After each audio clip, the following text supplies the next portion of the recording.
Welcome, ladies and gentlemen. It is Stone Cold Sports Talk. I'm Luke Stone. Our topics today are Final Four news in general, the NBA playoff race, the NFL draft, the NBA draft, and in the MLB we talk about the standing O. All that coming up next on Stone Cold Sports Talk.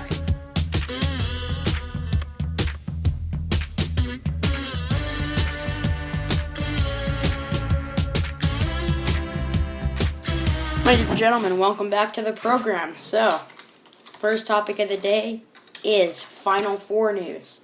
Obviously, the biggest development so far is the fact that Willie Cauley-Stein is injured for the Kentucky Wildcats, expected not to play. Everyone's overblowing this. It's amazing. They say, oh, wow, Willie Cauley-Stein's got the it factor, right? Yeah, totally. Willie Cauley-Stein. Oh, Kentucky's done now. Well, let me just give you Willie Cauley-Stein's regular season stats here in a sec. He wasn't really amazing. Here are his stats. 6.8 points per game in 23 minutes each. 6.1 rebounds per game. Yeah, Julius Randle, who plays mostly small forward, has more than that. Cauley-Stein, I fancy, is a power forward. Assists per game, less than 1. Blocks per game, 2.9. That does lead the team. No one else on the team averages 1.0 or more.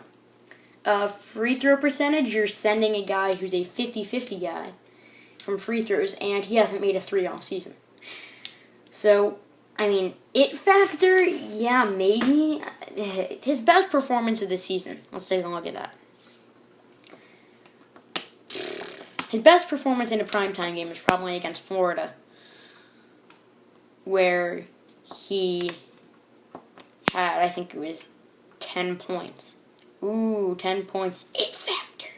No, not really. 10 points, 11 rebounds? That's a double-double. You know, something Julius Randle has done 24, 25 times now this season. Overblown. Anyway, moving on in Final Four news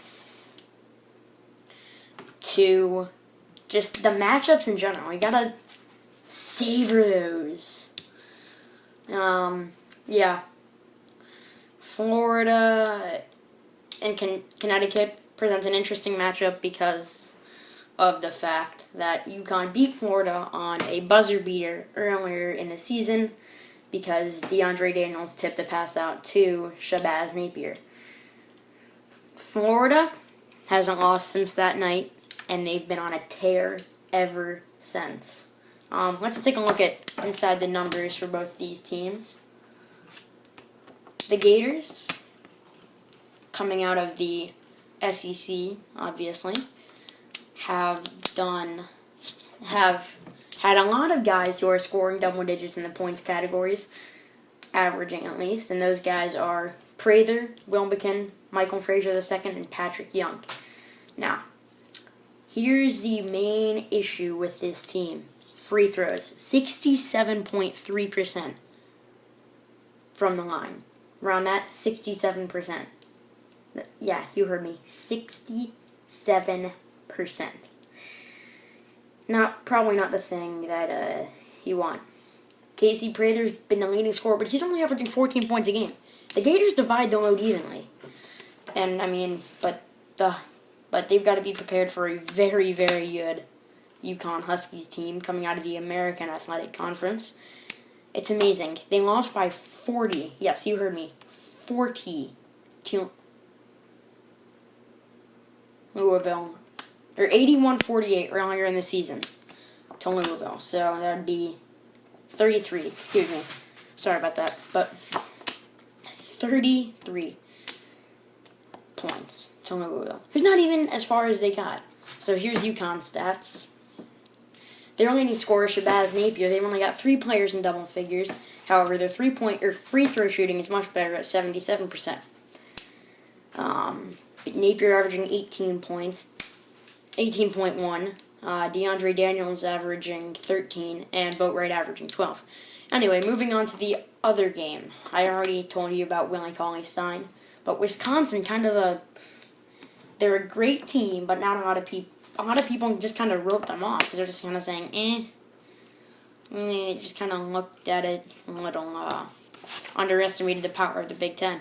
Wow, you make that mistake. Tom Izzo shows you what's up. Wisconsin, season stats. Frank Kaminsky's our leading scorer. Brust is in second, and Decker in third, and Trayvon Jackson all score in double figures. They're shooting much better.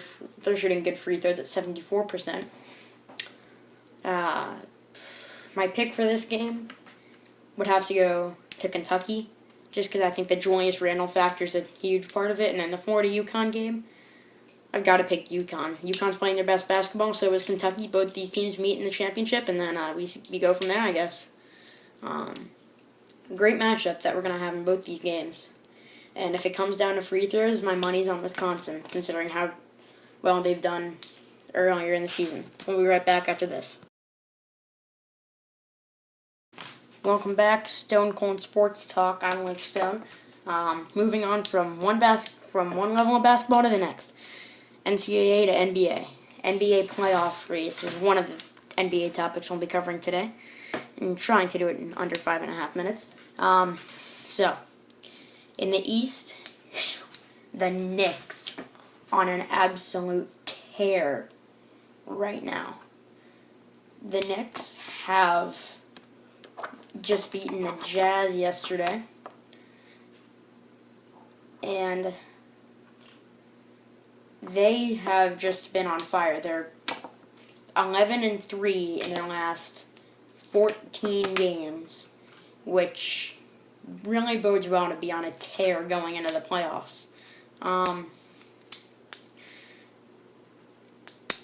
They beat the Jazz by 9 yesterday. Carmelo Anthony leading the pack, as usual, 34 points. Tyson Chandler helped with 15. Raymond Felton had 12. Tim Hardaway with 10. I'm reading these off of NBA.com, by the way. Final Four was ESPN. Sorry about that, having some connection difficulties with my microphone. But anyway, as I said, the Knicks on an absolute tear right now. After starting off the season slow, they've come back and, well, let's just say done very, very, very well.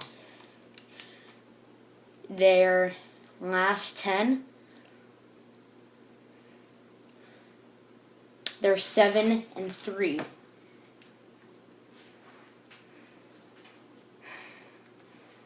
They have won 2 games in a row, and their last loss, and that loss was against the Phoenix Suns, who also, as we go look at the standings again, are on the outside looking in on the playoffs, but they're 9th right now, ahead of the Timberwolves. Dallas has made a run. They're at the 7th seed right now. So Phoenix actually has the same record as Dallas and Memphis. So, I mean, the Timberwolves are fighting for their playoff lives right now. So you can count them out.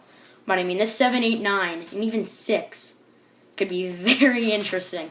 I mean, Golden State at a 6 seed, but they lose 2 in a row. Suns win 2 in a row. Dallas moves up to 6, Memphis to 7, and Phoenix goes in at 8.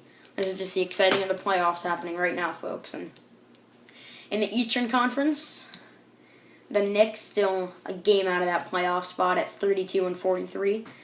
Atlanta's 19 games back. New York 20 games back. And the Cavaliers look like their playoff hope is slipping, to say the least, right now. And there are a few teams in the East fighting for first, like the Sixers and Bucks. They're doing a great job fighting for the first ping pong ball in the draft. The Bucks, the best they can do is 22-60. the Jazz, who are last in the West, will still do better than that. The Celtics aren't going to be in the playoffs. The Pistons need, a Motor City Miracle. Not Music City, Motor City Miracle, in order to maintain their playoff lives. But as we look at the matchups, the potential, the Heat now are the number 1 seed in the East. I wanted to break this late, but the Heat, they haven't really, I would say, been the best in their last 10 and stuff like that, but they're in first right now, and that's all that matters. When I say that's all that matters, would you rather win ugly or lose looking great? I'd rather win ugly. Want to know why? It goes in the W column, not the L column. And that is so much more. People say, oh, we're happy we fought hard for the loss, or it was an ugly win. Well, you know what? Coaches always seem to have a better sense of humor after an ugly win. And the playoff matchups, to say the least, are interesting. I'll post them on the blog at stonecolonsportstalkradio.blogspot.com. Thanks to Blogger for letting me use that. But with the Heat in the 1 spot, they end up playing the Hawks. But if the Pacers are able to retake the 1 seed, they might end up with the Knicks, who are streaking. So whoever's the 1 seed in the East is, beware, the Knicks are hot.